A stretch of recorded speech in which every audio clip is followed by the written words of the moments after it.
आपने तो यहाँ आके हमें चौंका दिया। और आपने इतना कीमती तोहफा देकर। साल था 1984।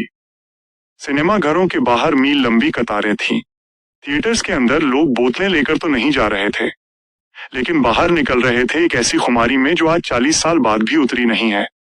जी हाँ, हम बात कर रहे हैं डायरेक्टर प्रकाश मेहरा, संगीतकार बप्पी लाहिड़ी और angry young man Amitabh Bachchan की उस कल्ट क्लासिक फिल्म की जिसका नाम है शराबी। लेकिन बॉस, क्या आप जानते हैं कि पर्दे पर जो नशा आपको दिखा, उसे लाने के लिए टीम ने किस हद तक जाकर एक्सपेरिमेंट किए थे? आज आपको सुनाते हैं शराबी के सेट और रिकॉर्डिंग स्टूडियो से जुड़े वो 4 होश उड़ा देने वाले किस्से जो शायद ही किसी डाई हार्ड फैन को पता होंगे। शुरुआत करते हैं फिल्म के सबसे बड़े स्टाइल स्टेटमेंट से। फिल्म में विक्की बाबू यानी अमिताभ बच्चन का एक सिग्नेचर स्टाइल था। पूरी फिल्म में उनका बायां हाथ हमेशा उनके कोट या पतलून की जेब में ही रहता था। लोगों को लगा, वाह क्या स्वैग है, क्या स्टाइल है। पर जनाब, वो कोई स्टाइल नहीं बल्कि एक बहुत बड़ी मजबूरी थी। असल में फिल्म की शूटिंग शुरू होने से ठीक पहले दिवाली के दौरान एक पटाखा अमिताभ जी के हाथ में ही फट गया था। उनका बायां हाथ इतनी बुरी तरह जल चुका था कि वो ठीक से हिल भी नहीं रहा था। शूटिंग रुकने की नौबत आ गई थी। लेकिन भाई, वो एंग्री यंग मैन है। उन्होंने डायरेक्टर प्रकाश मेहरा से साफ कह दिया, शूटिंग नहीं रुकेगी। उन्होंने खुद दिमाग लगाया और आइडिया निकाला कि वो अपना घायल हाथ जेब में छुपा कर रखेंगे और इसे ही विक्की बाबू का स्टाइल बना देंगे।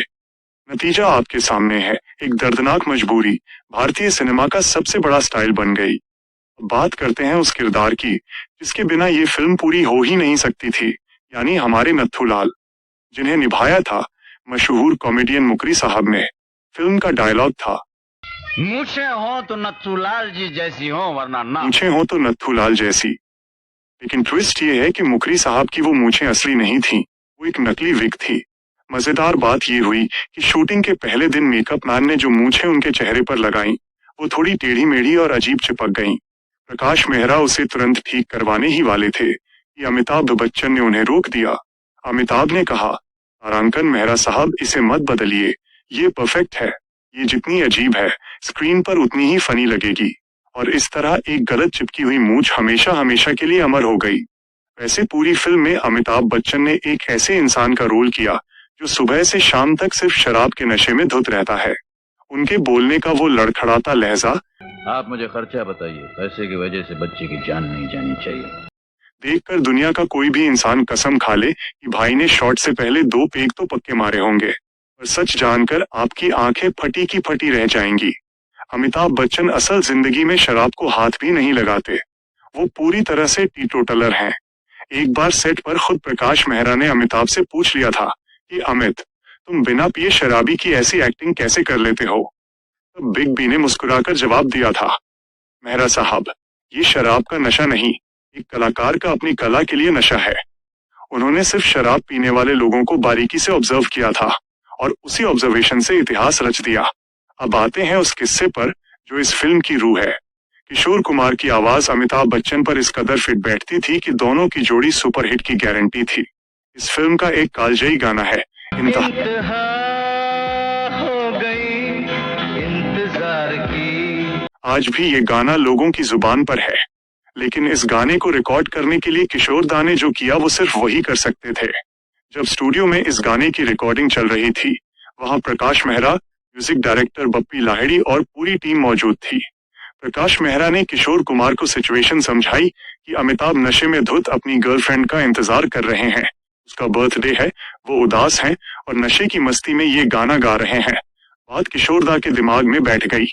उन्होंने कहा, शराब के नशे में इंसान सीधा बैठ ही नहीं सकता, तो मैं बैठकर कैसे गाऊं? उन्होंने तुरंत बप्पी दा से कहकर स्टूडियो के अंदर एक लंबी टेबल मंगवाई और दोस्तों, किशोर कुमार उस टेबल पर पीठ के बल लेट गए। जी हाँ, उन्होंने पूरा गाना लेटकर रिकॉर्ड किया ताकि एक शराबी इंसान के दर्द, उसकी थकावट और उसकी मस्ती की असली फील आवाज में आ सके। यही वजह है कि जब आज भी हम ये गाना सुनते हैं तो रोंगटे खड़े हो जाते हैं। दोस्तों, शराबी सिर्फ एक फिल्म नहीं थी, बल्कि कमाल के एक्टर्स, एक जिद्दी डायरेक्टर और एक लेजेंडरी सिंगर के कड़े इम्तिहान और उनके जुनून की कहानी थी। जला हुआ हाथ, नकली मूंछें और टेबल पर लेटकर गाया गया गाना, इन सब ने मिलकर बनाया वो जादू जिसे हम आज भी सलाम करते हैं। अब बारी आपकी है। मुझे नीचे कमेंट बॉक्स में अभी बताइए कि शराबी फिल्म का आपका सबसे पसंदीदा गाना या डायलॉग कौन सा है। क्या आपको किशोर दा का ये लेटकर गाने वाला किस्सा पहले से पता था? अपने विचार कमेंट्स में जरूर लिखिए। वीडियो को लाइक और शेयर कीजिए और ऐसे ही धमाकेदार फिल्मी किस्सों के लिए चैनल को सब्सक्राइब करना मत भूलना। मिलते हैं अगले वीडियो में, तब तक के लिए।